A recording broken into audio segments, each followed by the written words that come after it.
All right, ladies and gentlemen, so a little bit of a meta thing going on here. I'm going to be making a video while actually uploading a video. I want to keep track of this actually. 6% still going. Good go. But I just got done making a video where I reacted to Stay Safe, talking about trying to and failing horribly, talking about economics and market forces in what he sees being a problem with the boosting in TBC. And I figured it ended up being like an hour and a half long video. I've got it like right here. And I don't think a lot of people are going to watch the video. So I'm just going to take one of the more important aspects of that video and just make a video here.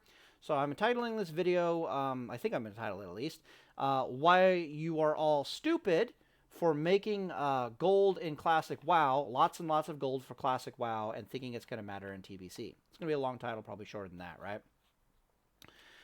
And the answer to that has to do with the law of the average Joe on the auction house. Okay, so let me pose a theoretical to you real fast, and you'll see exactly what the hell I mean. All right. Now, the way actual trading works in World of Warcraft and in video games in general is it is an hour of your farming time traded for like an hour of somebody else's farming time. And more specifically, it's like an hour of your farming time, the average Joe's farming time, like what the average player is able to produce in any given hour for an hour of your farm time. Does that make sense? So if the average Joe in Classic World of Warcraft can make 100 gold an hour, and you doing Dire Maul East jump runs can generate 2 arcane crystals an hour, right, or anybody else for that matter, can generate 2 arcane crystals for an hour. When you go to the auction house to sell those arcane crystals, when you're done selling them in the auction house, will produce for you about a little over 100 gold an hour. And the reason for this is because you're selling to the vast majority of the player base, right? And the vast majority of the player base is making 100 gold an hour.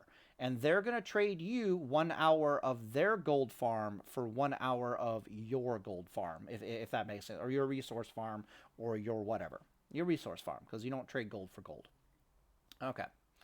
Now here's why this doesn't. This is why this makes things interesting in TBC. All right. Also note that in economies, gold is just a medium of exchange. Money is just a medium of exchange. What is actually taking place behind the scene is it is the value of your hour of labor in exchange for the value of somebody else's hour of labor, or multiple people's value of hour of labor. And if you get into real world economics, it's about like a specialization of labor and that increasing the value of your hour of labor and so forth and so on and blah blah, the complexity and yada yada yada. But it gets very complicated in real world, but it's very simple in World of Warcraft. So I'll propose to you a hypothetical in TBC, and then we'll probably end the video, but I think you'll see my point. So imagine if going into TBC, Blizzard decides that they're just going to give everybody 1,000,000 gold, right?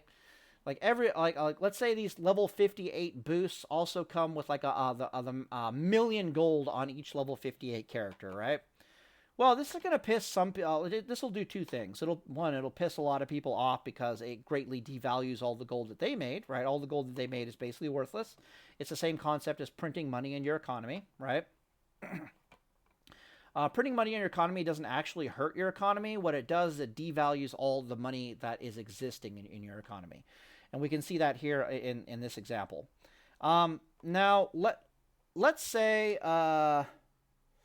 But here's the problem with that. Like, let's say I walk into TBC and everybody else around me has like millions and millions of gold. And I've got like 500 gold to my name because I think that's what's going to happen with me if I end up playing TBC. I'm going to walk into TBC. I'm going to have 500 gold. All right. The moment I enter, like, I just basically I'll look at the auction house prices. Let's give a WoW example. It'll be like Arcanite crystals are going for like 1,000 gold a piece, or 5,000 gold a piece, or 10,000 gold a piece, or 100,000 gold a piece for like an Arcanite crystal or some shit like that, right? I'm not gonna be bemoaning myself as an economist. What I'm gonna be basically doing is I'm just gonna nod and I'm gonna be like, okay. And then I'm going to step into like mana tombs or some instant content where I can go farm a resource that sells very well in the auction house. And I'm going to go farm with some friends this resource for like an hour. And then I'm going to exit mana tombs. I'm going to walk up to the auction house and I'm going to put that that item that I just farmed for an hour for whatever the hell the server is trying to tell me an hour of my farm time as an average Joe is worth on the auction house right now. An hour of my farm time might be worth like, 50,000 gold under those market economies. So I just went from 500 gold to like 50,000 gold, if you're following me on that one, right? So what's basically happening in Classic World of Warcraft right now is people are planning on farming up like, 20,000, 50,000, 40,000 liquid gold before they go into TBC. And I'm planning on just sitting on my 500 gold and being like, whatever, man, I understand economics. What's going to happen when we walk into TBC is in Classic World of Warcraft, the average Joe's farming gold per hour might be 100 gold.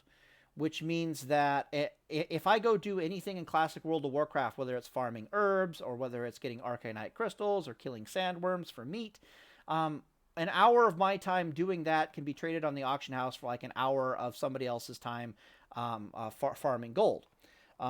With the advent of GDKPs, that number might go up to 300 gold, but it doesn't change the fact that if I'm getting arcanite crystals or killing sandworms or farming herbs, when I step up to the plate at the auction house, now I'm going to be trading, if the average Joe is making 300 gold an hour from GDKPs, I'm now going to be trading those resources for 300 gold on the auction house. 1 hour of my time in exchange for 1 hour of your time. Literally, that's basically how economics works in video games. But it's the average Joe. It's the law of the average Joe. And once I step into TBC, even if I don't have 50,000 gold in my bank, an hour of my time in Mana Tombs might be worth 1,000 gold an hour. Because I'm literally whatever. The market economy is inflated, but the value of my hour of farming gold in TBC is still the value of my hour of farming gold in TBC, which the market is going to, which with an inflated gold market is going to be telling me is going to be worth 1,000 gold or 2,000 gold or some shit like that.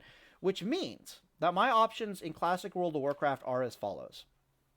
I could either spend 5 hours in Classic World of Warcraft farming gold, and then my 5 hours of time farming gold in Classic World of Warcraft will translate to only 1 hour of time of farming gold in TBC, meaning I've gotten ahead of the competition by an hour. Does that make sense? So that every 5 hours I spend farming gold in Classic World of Warcraft is 1 hour of time I don't have to spend farming gold in TBC. So if you're the type of person that matters to, all right? You're going for a world first, or you just want to parse like crazy, or just want to outperform people or something like that. You're trying to race against other people for whatever reason, then this is a worthwhile venture for you. It is worth your time 100% for you to spend 5 hours of time farming gold in Classic WoW to get ahead of the competition for 1 hour in TBC, right? But if that's not worth it to you, then just stay away from it, right? Literally just stay away from it. Do what I'm planning on doing and just stay away. Because what that means is rather than I can spend 5 hours playing other games and having fun, and then just spend an extra hour. It doesn't matter. I'll just walk into Mana Tombs and I'll walk out of Mana Tombs and I'll throw whatever I get in Mana Tombs for an hour on the auction house. So I get 1,000 gold. That's going to be the market situation in TBC when it launches. So this is why I think they make these videos where it's things you can do to prep for TBC, blah, blah, blah, blah, blah. One of them is to make a shit ton of gold. The answer is if you're a tryhard or if you want to get ahead of the competition for any reason in TBC, then yes, go ahead and make lots of gold in Classic World of Warcraft before you walk into TBC. If you're not a person who really needs to get ahead of anything in TBC, then it's absolutely pointless for you to make tons of gold in Classic World of Warcraft.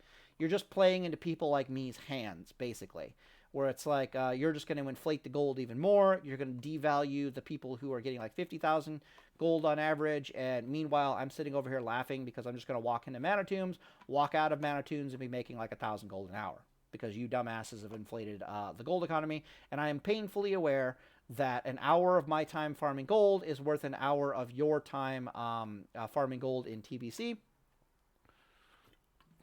And even if the economy is temporarily inflated from the Classic WoW GDKP runs and all the potting, Doesn't matter. I'm just gonna get flush with gold within a matter of like a couple of days of gold farming, and we're gonna be good to go. So, anyways, gonna end the video here. You may or may not agree with me, but I'm an economist. I definitely know I am absolutely correct on this one.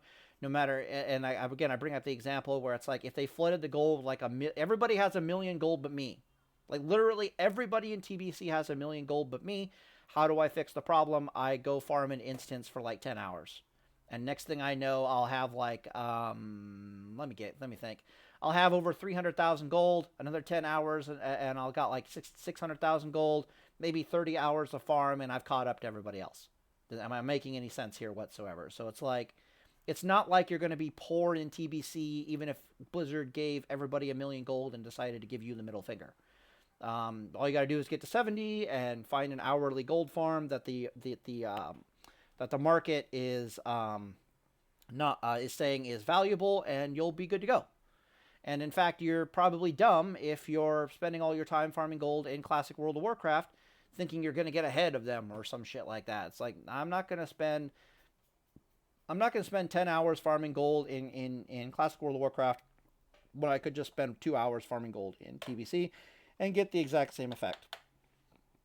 But anyways, I am an economist. I'm not stupid. And if you want to learn more, you can watch like my 1.5 hour long video on the subject, where I go more into detail on like why the botters aren't actually a bad thing in Classic World of Warcraft, especially with the advent of TBC. I eventually get around to that, like at like the hour 30-minute mark or some crap like that. But anyways, end this video here, and Deus Volt, boys.